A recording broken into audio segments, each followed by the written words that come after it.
Hello, thank you for tuning in to the Ryan A. Clark Show. I am Ryan Clark. Please like, share, and subscribe. In this video, I want to talk some NBA. Basketball is my favorite sport. And I just wanted to share some topics with you guys from this week that I had on my mind, catching basketball and things like that. I just wanted to share some ideas and thoughts I had just to see what you guys think about it. Starting with the East, I want to talk about the Detroit Pistons. Do you guys think they're legit championship contenders? I can't say championship, but I do think they can win the East. The East is pretty wide open right now. Right now, I would say I would have Detroit, Boston, Sixers, and Knicks. Right now is the best. The odds of getting out the East right now is the top teams. As far as Detroit, I think they're playing with I want to say a hunger. This era's version of a hunger, and they have that. You see them, you can see that they want it. They seem to have that I would say the hunger to be great or hunger to accomplish the championship. They seem to play with that edge, and I do like that. Kid right now is averaging 25, 6, and 9. Well, borderline 10, but well, I just say 9.7, whatever. But I like Cade. I always thought he was good coming out the draft, and it's surprising to see kind of how him and Jalen Green their careers went. And so far, but Cade, I like Cade. I like what they built in Detroit with young talent and veteran players. I like Duran or Duran. I can't sorry if I'm pronouncing it wrong, but averaging 17 and 10. I like the duo that they have there. Of course, Cade being face of the franchise and all star. I think what they got is good. Seeing talks about them possibly wanting to get AD Anthony Davis, and I think they should leave that alone and keep what they got going. I was that guy who definitely thought go for the big swing and all that, but it seems like this era is more about waiting it out and letting your stars develop. So you can see that with OKC. So I would let the momentum keep going. You went from worst to getting to the playoffs, and now from playoffs to possibly number one in the East. You're in the right space. It's funny, like just as I thought about that, it's funny they was on a 27 game losing streak just 2 years ago, and now just to turn that around to being number one in the East halfway through the season can only be impressed by that. Pistons fans, I like seeing Pistons as a relevant team. Growing up in the early 2000s, I saw the Chauncey Billups era, and I enjoyed it. And I'm curious, Detroit fans, Pistons fans out there, what do y'all think about the team? Do you like what's going on? Do you think you need another piece? I think you guys should let this ride. So far you've only gotten better over the last 3 seasons. You've gotten better, so I will let it. I will continue. I'll continue to let it go. Another topic I wanted to talk about is the Celtics. Man, oh man, I'm a Sixers fan, of course, so this hurts me to say, but man, looks like they didn't miss a beat. And watching Jaylen Brown doing what he's doing, I'm impressed, man. I'm a Tatum guy, and I kind of had the thought of, okay, with him being out, Celtics, I thought he was gonna make the playoffs, maybe through the play-in. Nope, Brown has always said he's a number one, and he's proven it this year. So I gotta give him the respect. He's averaging, I guess, you say 29, 30, 6 and 5. I just watched the other night hit a triple double against the Nets.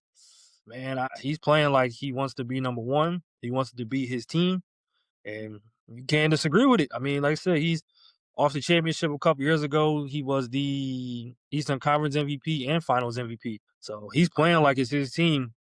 And it also is a question. I'm curious if Celtics fans, if they're thinking this, but we know one of he or Tatum has to go, and I wonder if Tatum is feeling that pressure because with new ownership, they're not going to keep paying two guys $60 million a year. And seeing Brown winning how he is, I wonder if Tatum or even the owners are thinking, do we need the both of them for $60 million apiece? I mean, it's a fair question. And I started seeing reports about Tatum possibly coming back, and I think maybe he's even seeing that. Of course, you want to see your team win, but like you guys look like y'all don't even need me. But of course you do, because with them they're dominant, of course. But I mean, it is a question to think about because with the East being open, right now I would see them as a second round exit. But I mean, would I be surprised if Brown got them to the conference finals? And even if he got them there, that still I think opens the door for the talk of a trade or seeing what the other side of this is without Tatum. And I'm curious what Celtics fans think about that. I personally still think you should keep Boast and ride that out, but I don't know. I know with basketball and just sports in general, the business side, owners want to try and get money back or try and keep things as theirs, and they didn't draft Brown or Tatum. So seeing two guys making $60 million, it's tough to build around that, but we will see. Also on the East side, I gotta talk about my Sixers, man. Oh man, my Sixers. Ah, they had a great win the other night against Houston. I was happy to see that. I wonder if we're going down the same road again, and I wonder what me as a Sixers fan, I will say that it does feel like that. We're going down this again.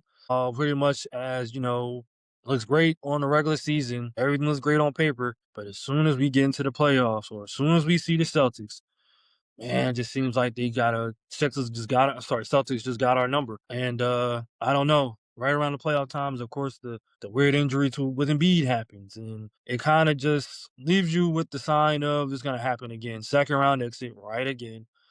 And I don't know, man. I'm trying to be optimistic, and because again, I like what I see. I like VJ.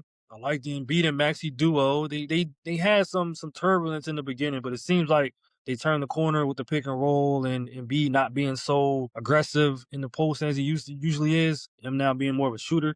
I think it's working for them. So right now they look good. I'll admit that they do look good. We'll see where this goes, but I'm kind of on the side of it's time to build around McCain. I'm sorry, not McCain. Maxi and VJ.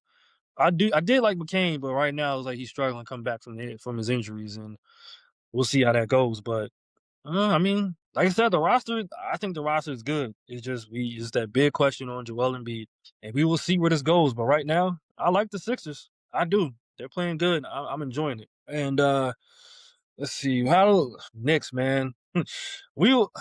So going on to the Knicks, I wonder what do you guys think of the Knicks right now? I think they're struggling, and I think they hit. I guess you could say they hit the wall with this version of the team of Brunson and Cat.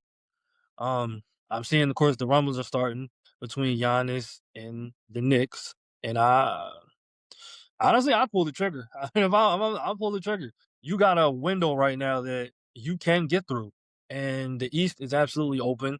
And I think getting Giannis and Brunson together will help. Granted, if I'm the Bucks, you got to give me Cat and OG, of course. And I think even with Bridges and Giannis and Brunson, I still think they can get it done. Having Brunson and Giannis on your defensive side is a plus. You probably gonna give up Mitch Robinson too. But I mean, again, I think on paper the Knicks would be title contenders with Giannis and Brunson. So I would pull the trigger. I think they kind of hit the wall, and pretty much last season was the best you're gonna get with Brunson and Cat. You got to the conference finals, yeah, conference finals. I think it's about time to really consider pulling that. I would do it. I would do it. Which I mean, I think so. I think it's the best route to go as far as the Knicks. And that so far is my NBA East talk. Thank you for sharing. Sorry. Thank you for watching. Please like, share, and subscribe. Have a good one.